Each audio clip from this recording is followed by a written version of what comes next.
Once again, good morning, Starbase Indy. Thank you guys for coming out today. A couple quick points of business. We are again having Starbase Indy next year, and we are once again returning to our home on Thanksgiving weekend. So we would love to have you guys come out, and the best way you can support the convention is to pre-register today. So please stop by registration, and you can pre-register for $25. That is nothing compared to ultimately, if you wait, what the con could cost you. So please, save yourself some money. The economy is rough right now. Stop by registration and pre-register. If you stop by, as you're heading that direction, you'll notice our charity auction table. We've got some great charities this year, the Jason Foundation, Longevity, Cats Haven. There's a ton of great sci-fi and fantasy memorabilia out there. So stop by, make a quick bid, get yourself something very cool, and help our charities out as well. Our next guest, I think we can firmly establish as one of Starbase Indy's own. He has been here so many times throughout over the years. I think he should just become family at this point. You know David Reddick. He's a fantastic artist from comic strips like The Trek Life and Roddenberry. So please welcome David Reddick to Starbase Indy this year.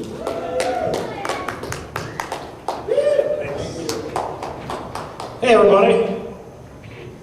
That chair is way cooler. How's it going?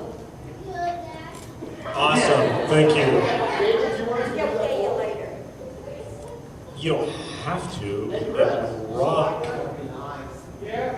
Thanks. Yes.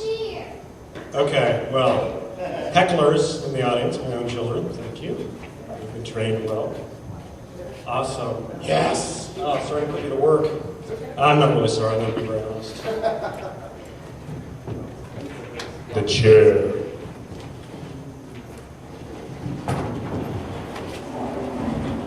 Thank you very much. I appreciate it. Yeah, that's perfect. Yes. First start on the right, straight on to the morning. Set my coffee here. Kirk didn't have a coffee holder? What? It's BS, I tell you. Hi everybody, my name's David Reddick. I'm a professional cartoonist. I recognize some of you. I didn't say that, but someone did. I draw lots and lots of comics and artwork and illustrations and painting by day and night. A little bit about myself. I work for Garfield by day, and I work on everything from the comic strip to, am I sitting in this chair? I feel like I should be more casual. Yes, this works much better. Wow, those things actually work. I didn't notice that. Okay, sorry. ADD. This is why I can do lots of comics. So, I work for Garfield by day, lots of things. The comic strip, animation, greeting cards, toys, apps, you name it. I'm somehow involved in it to some degree, and which is an absolute blast and I love. And that's what I do by day, full time, out of the Garfield studio. And then by night, I work on all manner of varied comic strips and artwork.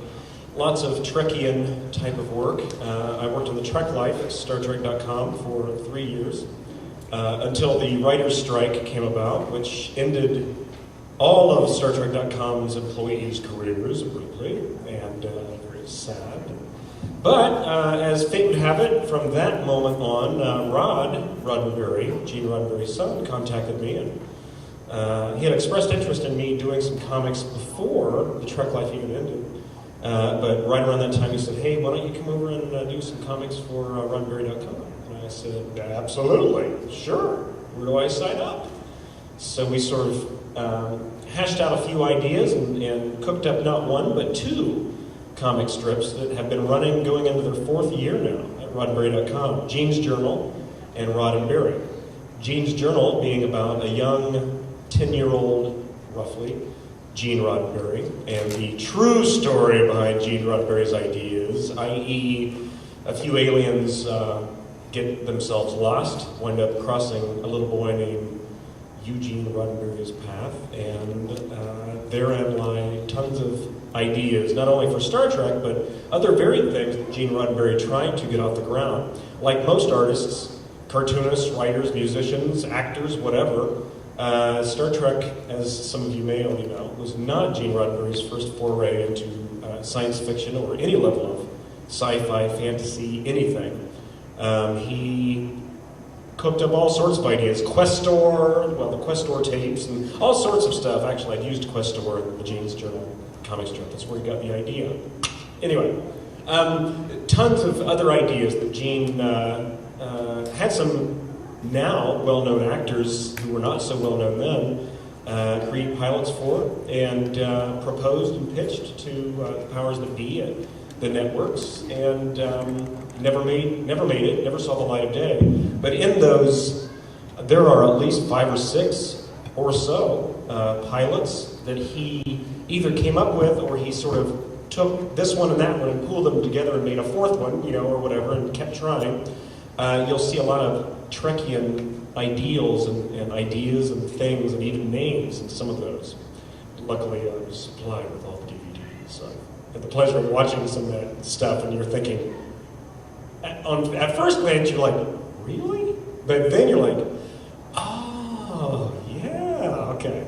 Anyway, Star Trek was born out of a lot of that stuff, and of course, tons of other things too, such as Gene Roddenberry being a cop and stuff like that. So I've learned a lot about actually Star Trek, the origins of Gene Roddenberry, and even just sitting down with Rod and just chatting about stuff. It's been a real trip, I have to tell you, for a Trekkie who was sitting at his Garfield studio desk one day watching Deep Space Nine it was in syndication at the time during the afternoon, so I would spend my lunch hours watching Deep Space Nine and quietly watching TNG and stuff, before that. I wasn't supposed to be watching TV then, but shame on them. Shame on Jim for letting me have a TV at my desk, right? So I'd watch Deep Space Nine, and at lunch, and one day I was sitting there and I was just thinking, man, I need to come up with a new comic strip. And this was back in, oh gosh, when did the Trek Life start? I want to say 2005.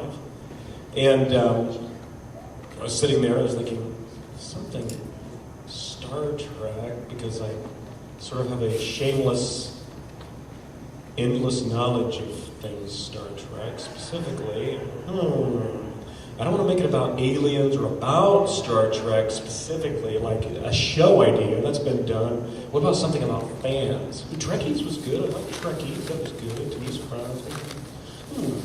Started coming up with some ideas at my desk. Actually, on a lunch hour, I came up with the idea for the Trek Life. Carl came up with the idea of 3 fans. Carl, the Uber fan.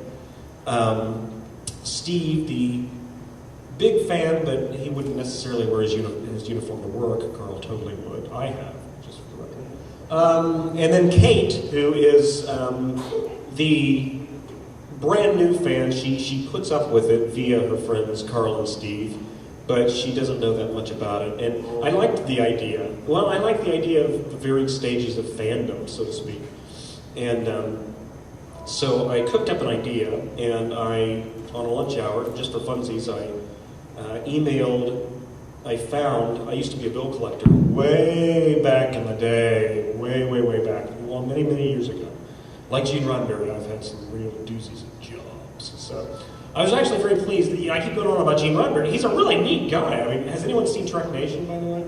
I mean, it's just a regular guy. He's just a dude, who just had, what's that?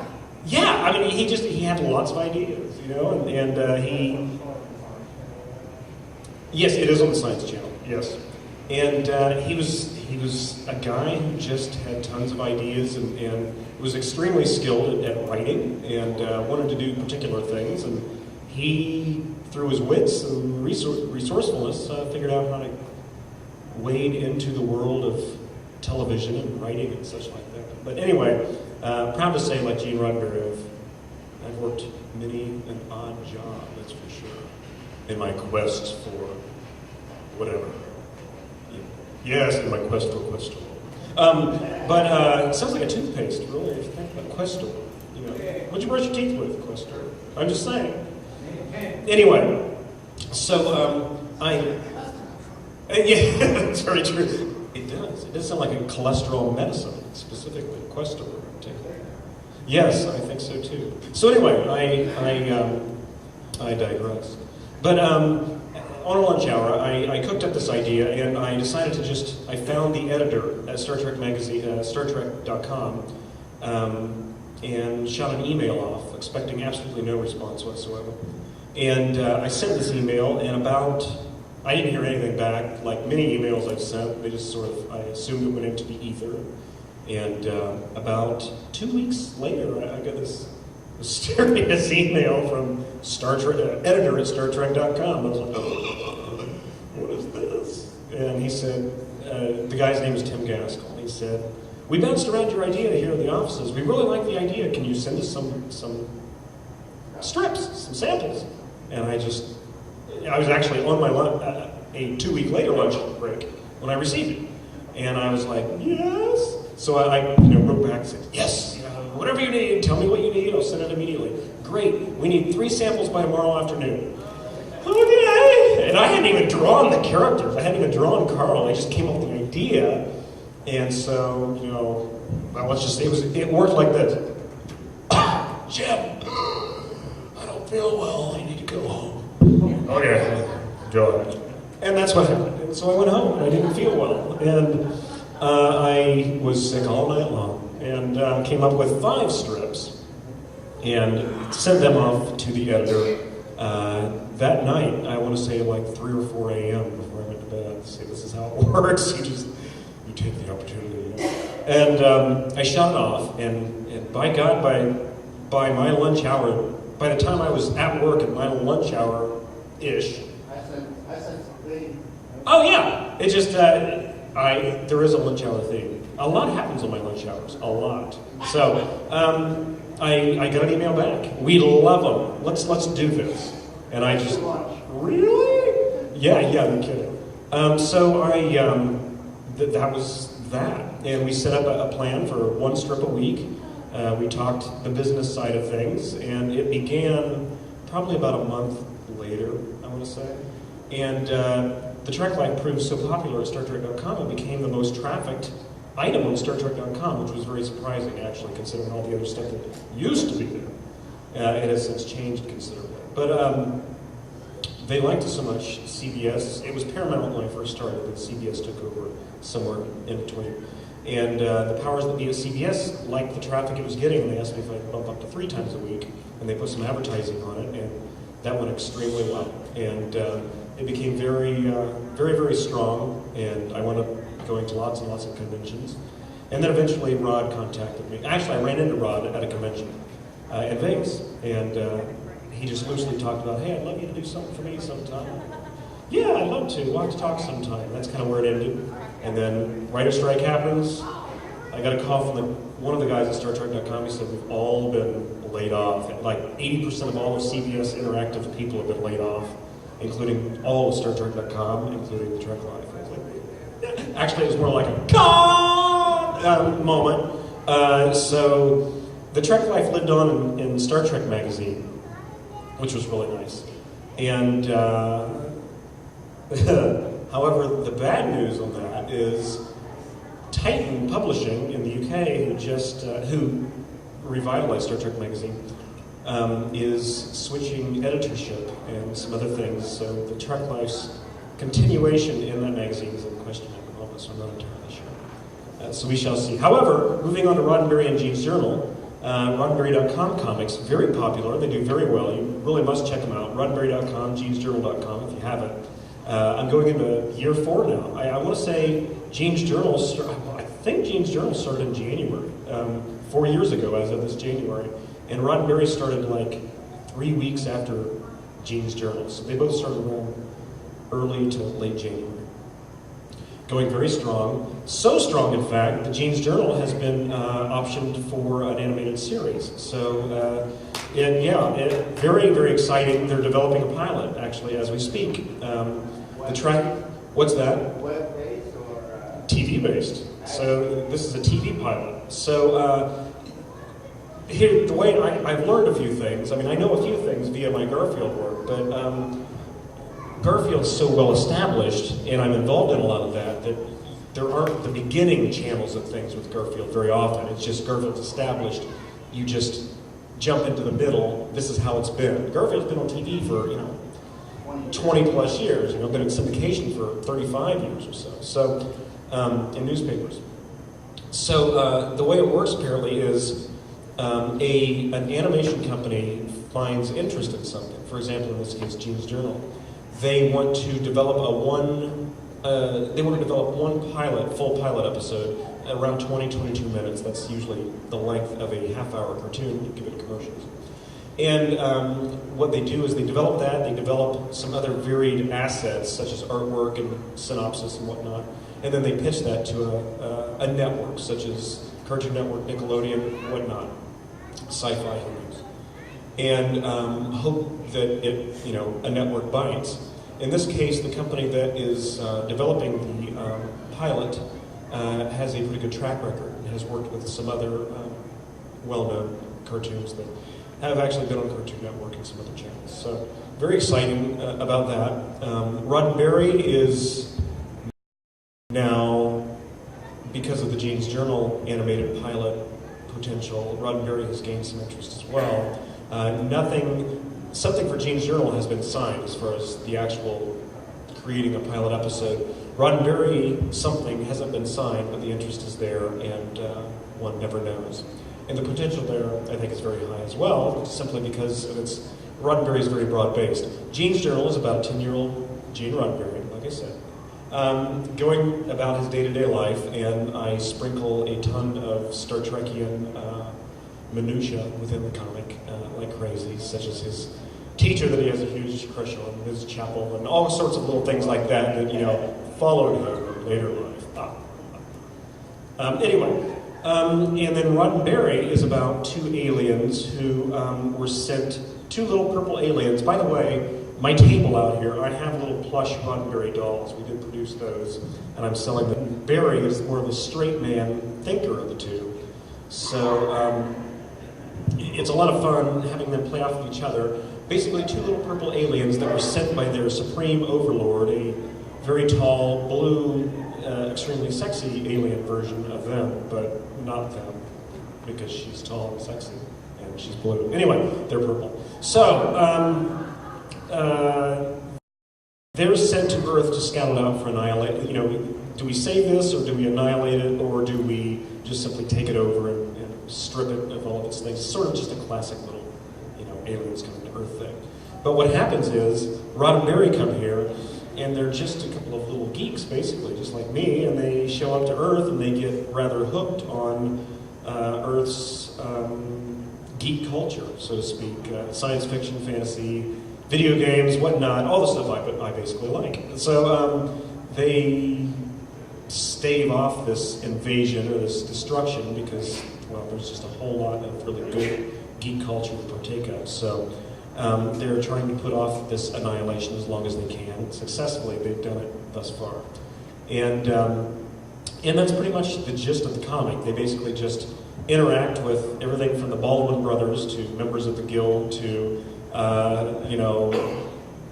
in the recent storyline, they meet God. And yes, there is a moment there where they meet God on, the Star Trek planet. And I know the planet because I wrote it into the comic, but I can't think of it at the moment because I'm thinking of other things. Remember when Kirk meets the big Godhead? What planet was that? Anyone? Does anyone? What's that? The Final Frontier, but what planet was that? I don't remember. Everyone's blocked it out. I know. Well, everyone has, yes, the whole Cybon thing. Yeah, I know. We've all blocked it out. Yes, Did they ask for ID? No, they did not. But they do discover that that's not God. And essentially, it's that guy or that alien. And they're like, they're searching for God. I don't know why. It's not actually the gist of this story arc. Well, this story arc, it's not a religious story arc, really. It's actually more probably not so good to some people. I don't know. But, they're just trying to find God. They want to know the source of, where does the good heavenly goodness of Twinkies come from. And they need God to explain why are they so delicious and how can we have an endless abundance of them. It's stupid, I know, but you really have to read the comic to truly appreciate the stupidity. Yes? Last thing I read was each culture had its own word and language for that planet. Was the eating for war? They had no way to pronounce it all. That's right. I vaguely remember that, but that's right. Okay, very good. See? Yes. I knew someone would know because I should know this stuff, but that's also what Google's for when I don't remember, because I remember I should know this, but oh yeah, now I know it. Yes, thank you.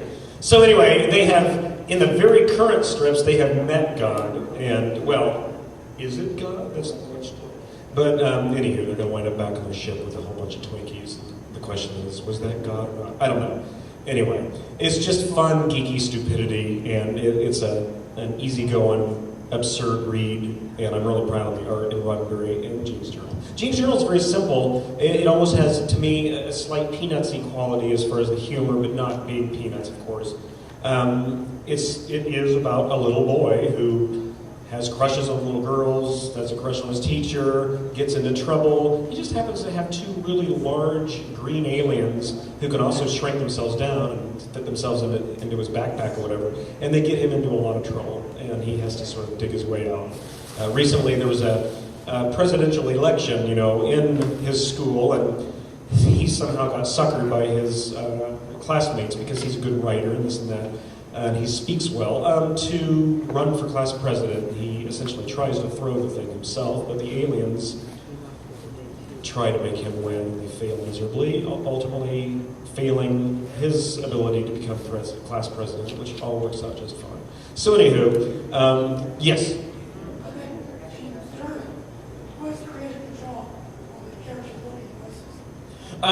Ultimately, I do. The way it works, it's actually pretty good with working with Roddenberry. Is Roddenberry.com. The folks there is actually a very symbiotic kind of relationship. Whereas the Trek Life was entirely me in every conceivable way. They just let me run loose and do whatever I wanted. I mean, Roddenberry sort of does too, however, it's fun. It sort of works similar to the Garfield principle, where we'll tend to bounce things off of each other. They'll send me some ideas, I'll shoot them some ideas. We'll converse quite a bit. It's actually a pretty good relationship, really. So they will say, hey, what do you think if Gene ran for class president or something like that? I'm like, oh, I like that. Okay, this guy over here, in the office, he came up with a few ideas. I'm going to shoot them over to you. Tell me what you think or whatever. And do some writing based off of that if you want to or whatever. It's pretty easy going, and it runs pretty smoothly. So creative control, ultimate control lies with the folks at Roddenberry.com. I mean, if I do something that's completely inappropriate, which I've done at least 4 times, they do say, we can't say that word necessarily. We can, but why don't we not say that word or allude to that particular, hooker kind of thing or something like that. And so it's like, okay. But so they have ultimate control, but they let me write and draw the stuff as they see fit and go for it. So, Jane. I'm actually going to ask a similar question. Who owns the rights to Trek Life? For the Trek Life, it's a co-ownership. I own 50% and CBS owns 50%. So CBS couldn't go make something else out of it in any fashion without my permission or involving me, and the same goes for me. I couldn't just go and sell it as a pilot and not involve them in any way. So the hard thing about those kinds of things is now that the contract is what it is, but now that all of that is gone, people change constantly, so it would be like pulling teeth at this point to try to do something. However, I do still have a few very good connections there that I could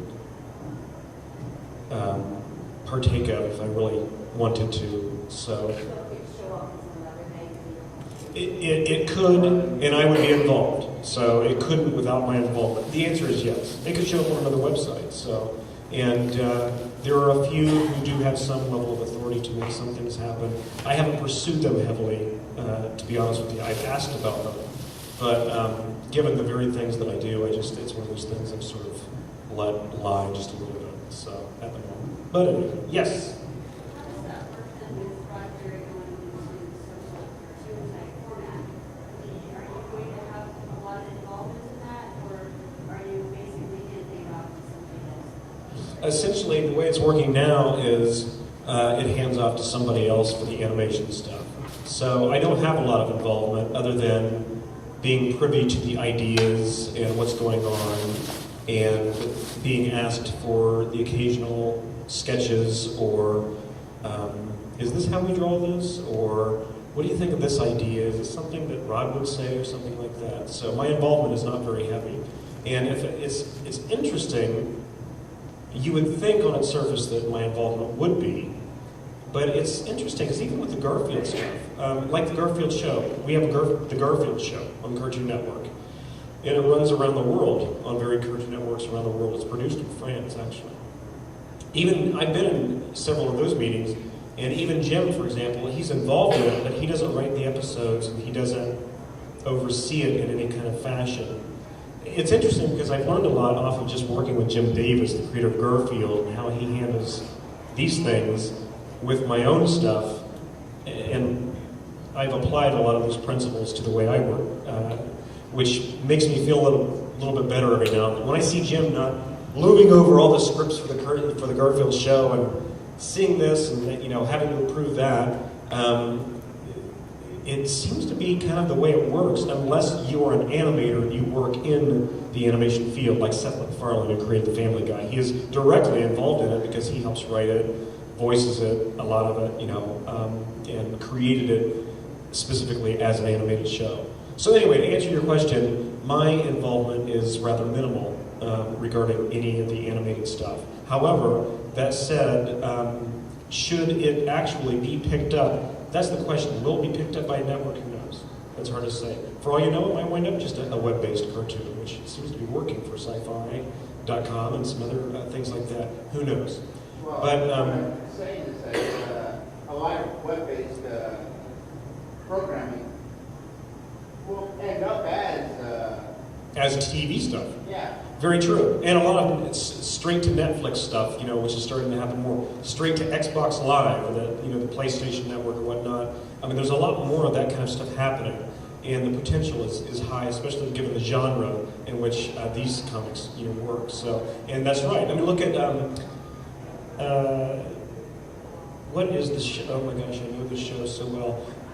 The gorgeous blonde woman on Stargate, Amanda Tappan. Sanctuary. The Sanctuary. It was a web. It was. There were webisodes on I think sci-fi.com. Yes. SY. Yes. Still not gotten over that. I'm sorry. I won't get over it. But anyway, yeah. So those were webisodes and turned into a show. So you never know. So should it come about and actually be picked up by a network or something, my involvement could grow. We've talked about that, and they said they've already asked me, would you be willing to do lots of would you be willing to storyboard? Would you be willing to help write some of the stuff if it comes to it? And I was like, sure.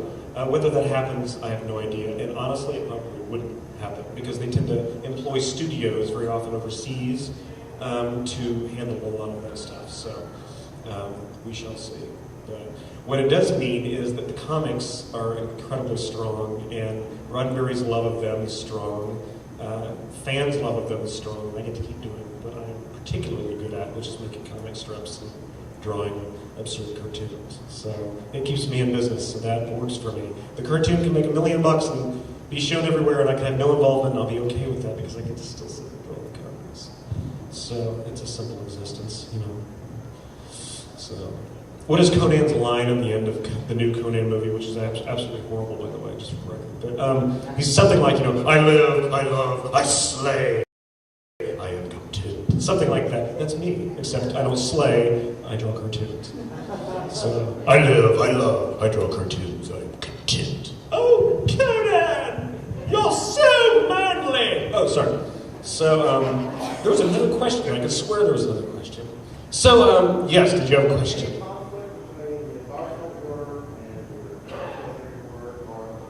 No, actually not at all. Jim, my boss, is actually extremely supportive of all of that stuff. He actually reads, believe it or not, my very comics and comments on them every now and then. A great boss. The guy is a cartoonist. I mean, he's a cartoonist who made good. I mean,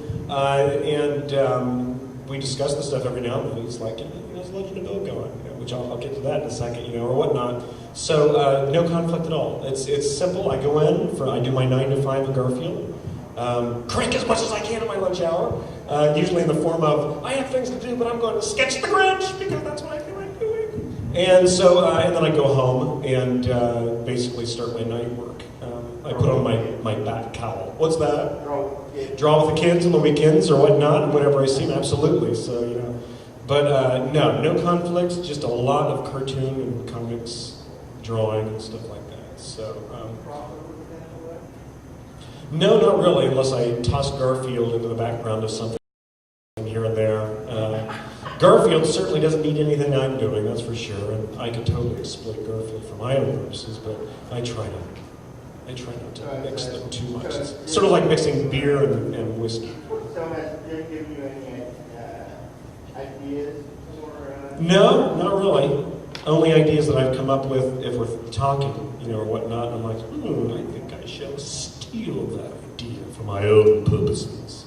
So sometimes it's sort of like Darth Vader and the Emperor, where, you know, Darth Vader is secretly, you know, if I could just, well, I have two twin boys right over there. I could look at Joshua Jacobs said, together we can rule the empire, you know, whatnot. So, but then there is, on to my next comic, there is my labor of love, Legend of Bill, which is a fantasy comic strip that I do twice a week, unless I'm completely swamped and insane, such as I have been in the last 2 weeks, and I might only post one, or in this last week's case, I had to have a guest strip. Did I even do that? I don't remember. This week's been crazy. I was really sick earlier last week. So, Legend of Bill runs twice a week, and that's my personal little labor of love, which is about a completely idiotic, bumbling barbarian. Don't mix it up with Gru. It is not a Gru knockoff. Very, very different. It has similar undertones, that's for sure. But Bill is a castle tax accountant who decided he wanted adventure, and he, with his little sidekick, Frank, the Blue Dragon, my daughter's holding the Frank plush dragon prototype right there, simply because she couldn't be separated from it. So, you know, and I understand. There will be a Frank plush in it. There'll be 2 plushes in every pot in every home in the U.S. That was my plan. Anyway, Legend of Bill is about Bill. He's this castle tax accountant who wants adventure. He's tired of doing the family business, and he and his little blue pal sidekick Frank set out on adventure, and that's pretty much the story. And at legendofbill.com, you can essentially read it. I think we're up to about 250 strips now, and they have met varied assortment of characters. I like it. They've met a varied assortment of characters like the Dark Queen, the Shiva, an evil Dark Queen. There has to always be an evil Dark Queen, you know. And Princess Gina, the action babe who kicks butt and takes names, and all sorts of other characters. And the comic started out sort of, the comic started out sort of as a gag a day, and it's up to kind of a thick storyline with all sorts of subplots going on. It's a lot of fun. You really should check it out, and I absolutely love doing it. We're working on a Legend of Bill trade paperback, hopefully for a February release, end of February release. Got about 3/4 of the strips loaded into the pages to put into the book, and just varied other assortments of things going on with that. So I keep myself busy with all sorts of comics and cartoons and whatever. So I have rambled incessantly. Are there any other questions about any of the stuff I do? Yes? What are some of the, I mean, obviously Garfield would be one, but what are some of the comics that have either come and gone or are still out there that have drawn you into reading? I am a huge fan of Schlock Mercenary by Howard Taylor. Howard is a friend of mine. I had the pleasure of meeting him in Utah, actually, a few years back. So I like a lot of webcomics, Schlock Mercenary particularly. I love Dresden Kodak. I don't know if anyone's familiar with that. Man,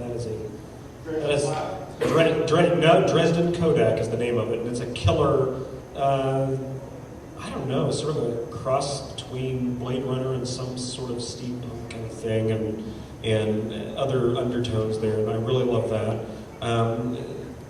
I have a huge assortment of webcomics that I really enjoy, particularly. Looking for Group and lots of stuff like that. comic strip-wise in the newspapers, I tend to pull up gocomics.com, and I have on there you can build your own comics page and essentially read the things that you like. So, I pull, I'm actually trying to think some comics that I read that pull me in specifically. It is funny. I look at quite a few comics. My comics tend to be comic strips on a regular basis, but I can't think of any that I actually read through and through every single day. I think a lot of that, honestly, is simply because I get so busy with my own stuff and wrapped up in my own little world. You know what I mean? I don't tend to indulge my time a lot into reading lots of other comics, only because I really am like a prisoner inside my own mind, unfortunately, which explains why I have absolutely no life. And no, I really have no life. You have no idea. I often appreciate art. That's one of the first things I'll look at in a comic. If the art catches my eye, and then I'll start reading it. It sort of goes backwards. I jump on Comixology a lot. So I just got a tablet, a Samsung Galaxy Tab, so I can read comic books, page by page on that digitally, and as well as comic strips. So I've been doing a lot of that more recently.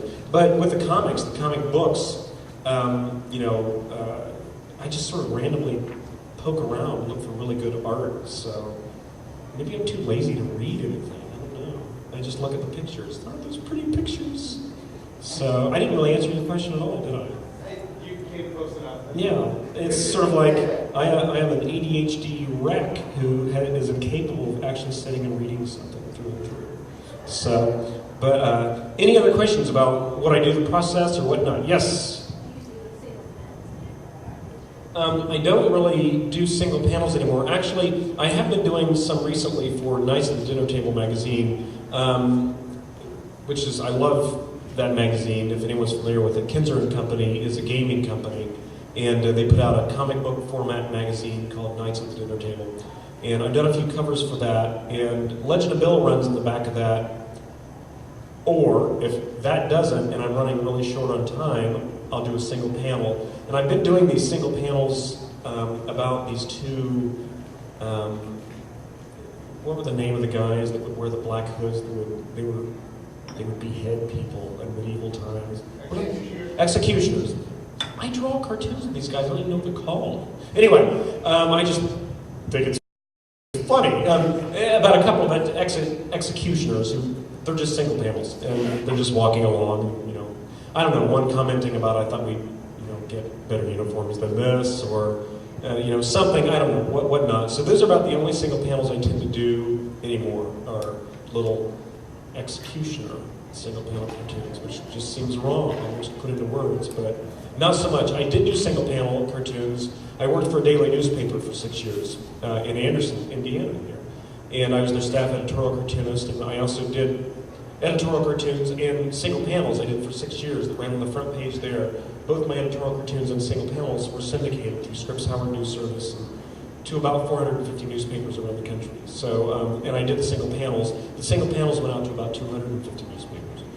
And so I'm well versed in the single panels, but not so much anymore. So, any other questions? Yes, Jamie. How did you get started on Jim Davis in the first place? Actually, that was pretty interesting. I was working at the newspaper, doing my thing, and the single panels actually brought that about. And at that point, I was about, oh gosh, 5.5 years into doing them, and I decided to publish a little book of them. And I wanted to do a little horizontal book. The idea, I always liked the old Garfield horizontal books. And I was like, I think I'll put these two on a page in a horizontal format. And I got the crazy idea. I had met Jim Davis about 8 years previous to that, just on a whim. I had actually gone out to the studio to talk to another artist about something, and I met Jim just casually. And it occurred to me, I started thinking, when I started doing the single panel cartoons, before I worked for the daily newspaper, I won't go into this long story, but I was trying to get single panels into local newspapers. And my first foray into professional cartooning many years ago was getting a single panel cartoon into a little weekly newspaper, the Lapel Post in Lapel, Indiana here. And I did them for free. I had written, like any good fanboy, Charles Schultz, creator of Peanuts, one of my heroes, some time before that, and asked him a bunch of specific questions. I didn't want to get a form letter back that was just, hey, keep up the good work, your pal, Charles Schultz. So I asked him questions. I was like, if I ask some very specific questions, he will have to specifically answer them. And if he doesn't, he has failed me. Anyway, they were specifically answered, and I like to think that it was Charles Schultz that actually did answer them because they were very specifically worded in a particular way. And his advice was, drop everything, do what I did, go to your local newspaper, no matter how small or big it is, take a batch of cartoons and give them to them and tell them, will you publish these? And he said, try to sell them, and if they would take them, offer them for free, just for the publishing of them, and then work from there. And that's exactly what I did. I literally just went and I said, would you like these? And $10 a week. Well, we can't really afford $10. $5 a week. We can't really afford $5 a week. No bucks a week. Sold. So anyway, they published them for free. I did that for a while, and then I went to the Pendleton Times in Pendleton, Indiana here, and said, I've been publishing these in the Lapel Post, the town right over next to Pendleton, and $10 a week. They said, okay. And I was like, I'm rich. And so what I discovered, I knew this, but I had forgotten, and I discovered this while I was doing it, that Jim Davis had a comic strip called Norm Nat that he did for many years before he did Garfield. Jim Davis, creator of Garfield, worked as an assistant on the Tumbleweeds comic strip for Tom Ryan for 9 years before Garfield ever happened. And he submitted, I've talked to Jim about this quite a bit, and it's in many of the books too about him. Jim submitted a new comic strip idea one every year for like 10 years. Garfield hit by year 10. So he did essentially what I do for him, he did for Tom Ryan for 9 years on Tumbleweeds, if anyone remembers that cowboy type of comic strip. It's still out there, I think. During that time, he produced Norm Nat for about 5 years for the Pendleton Times, a little weekly, dinky, 2,000 circulation newspaper, which is who I sold some single panels to. So, I'm wrapping all this up to when I was doing the single panels of the Herald Bulletin, I decided that I wanted to do the Garfield horizontal thing because I thought it was cool, and I was thinking, I did cartoons for the Pendleton Times, and so did Jim Davis. I met Jim Davis. Jim Davis is from Indiana. So I looked up some phone numbers. I called the PR person out there. I said all these things, and I do these cartoons. I said, would it be possible for me to come out and bring a mock-up for my book? I'd like to see if Jim would write a foreword for my little rinky-dink book. And she got back to me later that day, and she said, I asked Jim, he said, come on out. And I was like, really? And anyway, so I did not have a mock-up at the time. So, you can see a theme in the way I work, i.e. truck life. I was like, I gotta make a mock-up! So I made a mock-up of the book. I had planned it all out. I knew what was going to go in it, but I hadn't made a mock-up. So I made the mock-up of the book. They asked if I could come out the following week. I went out the following week. I took a few Pendleton Times newspapers with my cartoon in them, just to try to sell it. Try to see. And so I went out there. He read my little book. Actually, I have some of those books out on my table. You should come out and check them out. My little book, I called it Reddick's Reddick, which was what my little single panel cartoon was called. And, alliteration, it always makes me giggle. Anyway, so he read the mock-up. He chuckled and laughed, and I was like, thank God. And showed him varied other stuff, portfolio type stuff just for funsies. Showed him the Pendleton Times stuff. And he said, I'll write you a forward for it. Sure. And about a week later, I got a forward. He emailed it over to me, and I was like, forget the forward. I have Jim Davis's email. Anyway, he emailed it over to me. It was a really good forward. It's in the book. And it helped sell the book, actually, very well. And we sold the book through the newspaper chain. At the time, it was Thompson Newspapers. It was sold many times thereafter, but it was Thompson Newspapers at the time.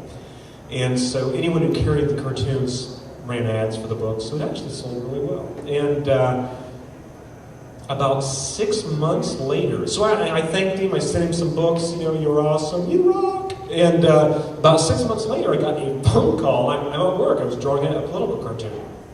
Which, for the record, I'm actually not a very political person. I hated doing political cartoons, for the record. But it was paying work. I now know truly what it means when an actor, for example, I've talked to many actors at conventions, and they'll talk about some of the things they've done that they're proud of, some of the things they're not so proud of, I mean, even Michael Caine gave a famous speech when he won an Oscar about some of the crap he had made, some of the good stuff he'd made. Everyone, you do what you have to do to pay bills or whatnot. And I completely lost my train of thought. What was I just saying? The things you do. That's it. So, okay, I still forgot what I was saying. Oh my God, I got off on another tangent. I got an idea for a comic. I'm going to be very honest. That's what happened in my brain just now. And I'm like, oh crap, what was I just talking about? Because I really need to write that down. Crap! 6 months later, that was it. Yes, thank you. You win a prize. So 6 months later, I got a phone call, and it was Jim. He said, hey David, this is Jim Davis. I said, what? And he said, I was looking back at this book again, and this is some pretty funny stuff. You ever thought about drawing 3-panel comic strips, which at the time I had done political cartoons, single-panel cartoons, and lots of other things, but I hadn't really done comic strips. I said, of course, and which I had thought about, I just never really done. He said, would you like to freelance write for me for the Garfield comic? And I said, yes. And I had to stop myself from saying, I'll do it for free. But anyway, he said, fantastic. He said, I think you and I have the same kind of sense of humor, and I think you would be pretty good at it. Why don't you start sending me some ideas every week? Let's just set up a plan right now. He said, how's that sound? He said, how about you send me, I can't remember, I want to say 10 to 12 strips a week, and he wanted me to pencil them out, essentially sketch them out and write them, make them look like comic strips, but it just penciled. And I said, whatever you want.